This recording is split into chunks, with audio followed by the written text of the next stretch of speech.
Économistes, citoyens, pensez un instant que le monde évolue et qu'en conséquence, on est obligé de se poser des questions. Je le répète, surtout en économie.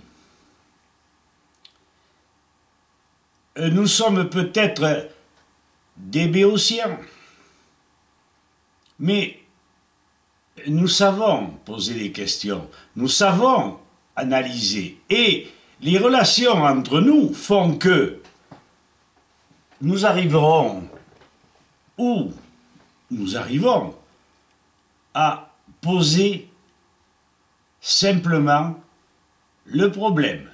Tout le monde est capable de suivre. Nous sommes des béotiens, entendu, Monsieur Bill, Monsieur Jovanovic, Monsieur Asselineau, Monsieur Gave.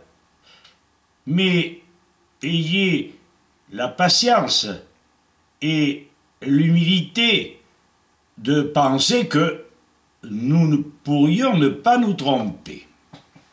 La vidéo s'intitule Pierre Jovanovic et Martial Bild de TV Liberté analyse, mais c'était le 23/12/2019, tiens, le jour de mes 80 ans. Notre pierre nationale énumère, chiffres à l'appui, la récession économique dans l'industrie automobile allemande. La France, les Européens suivent de très près. Monsieur Charles Gave, Asselineau, retouchez vos prévisions, vos affirmations, non en accord avec le contexte actuel.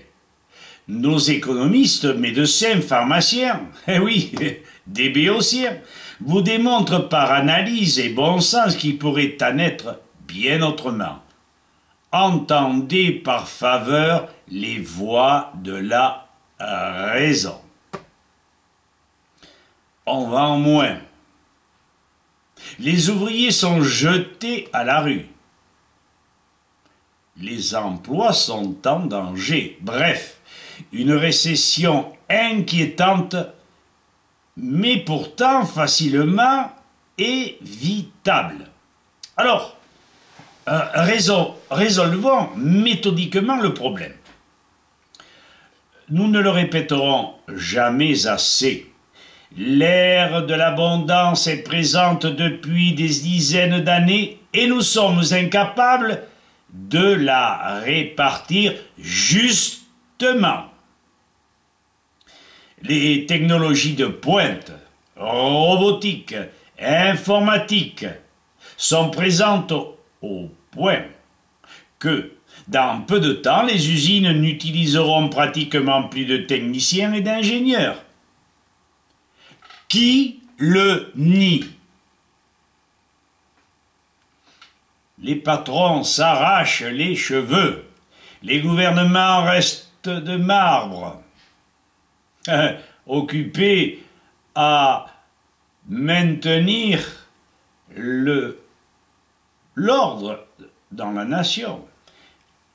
À coups de bombes lacrymogènes et d'autres projectiles encore plus meurtriers, les citoyens se désespèrent. Va-t-on vers des conflits sociaux? Une guerre mondiale? On pourrait bien le penser. Pourtant, c'est facilement évitable si nous envisageons une refonte des échanges marchands, une volte-face salvatrice en économie.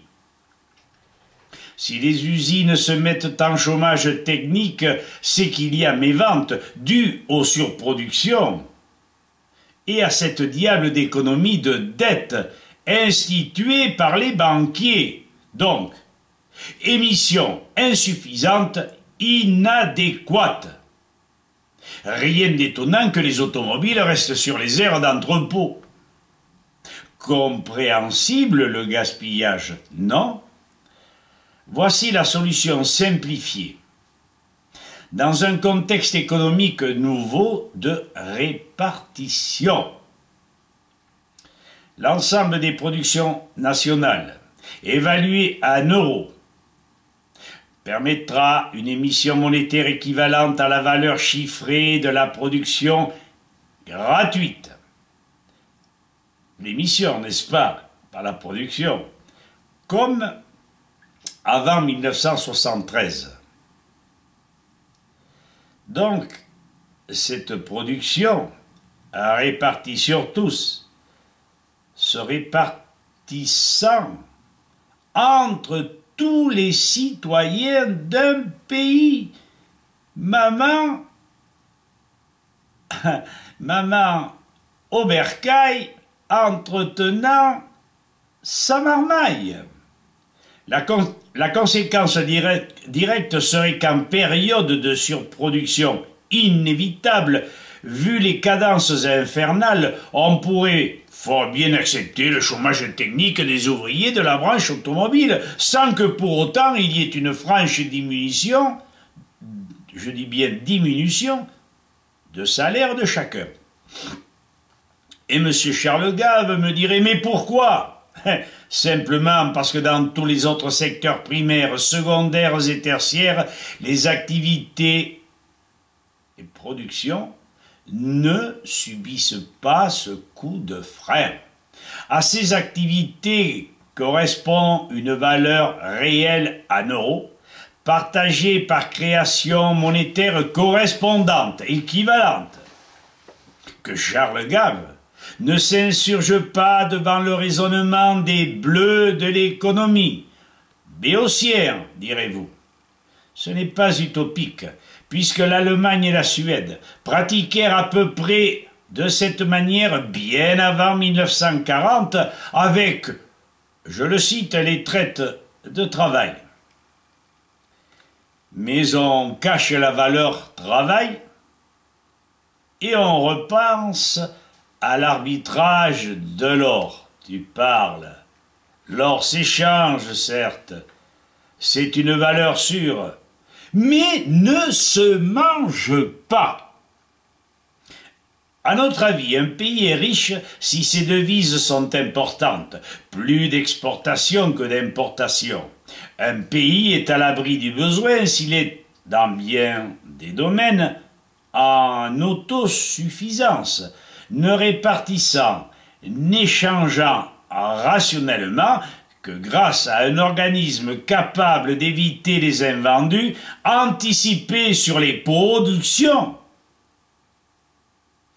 en fonction de la demande citoyenne et non pas de l'État seulement. Sinon, nous serions dans un régime communiste. Ainsi, l'économie doit davantage être une science qu'une foire d'empoigne, comme le pensait en temps Adam Smith, David Ricardo et même Marx. Autre temps, autre mœurs. Nous ajoutons qu'au rythme où nous produisons ces fameuses matières premières, elles seront épuisées un jour ou l'autre. La démographie galopante, l'élévation du niveau de vie des Chinois et Indiens, et bien d'autres, exigeront réflexion et agissement tout à fait cohérents pour pallier à ce nouveau contexte. J'ai bien parlé de démographie, n'est-ce pas? Et nous ne sommes pas Malthus. Nous rappelons le grief de Charles Gave contre la France et ses nombreux fonctionnaires. Nous résumons. Mais, ami Gave, fonctionnaire ou pas, il faudra de toute façon nourrir tout le monde. Alors, déplacer l'excédent des fonctionnaires vers la justice, d'accord. Quant à la création d'activités, songez à la force des productivités. Pensez que l'on ne peut produire à outrance quand les besoins sont satisfaits. J'espère que vous nous aurez écoutés jusqu'à la fin et que vous en tirerez vraisemblablement non pas une leçon, parce que nous ne sommes pas des donneurs, mais d'utiles raisonnements qui nous permettront d'avancer dans la vie. Nous ne sommes pas grand-chose, mais quelquefois, ce n'est pas parce que nous avons un tablier blanc, que nous avons peu d'envergure et que nous ne sommes pas connus, que nous sommes plus crétins que les autres. À bon entendeur, salut, citoyennes et citoyens. Merci.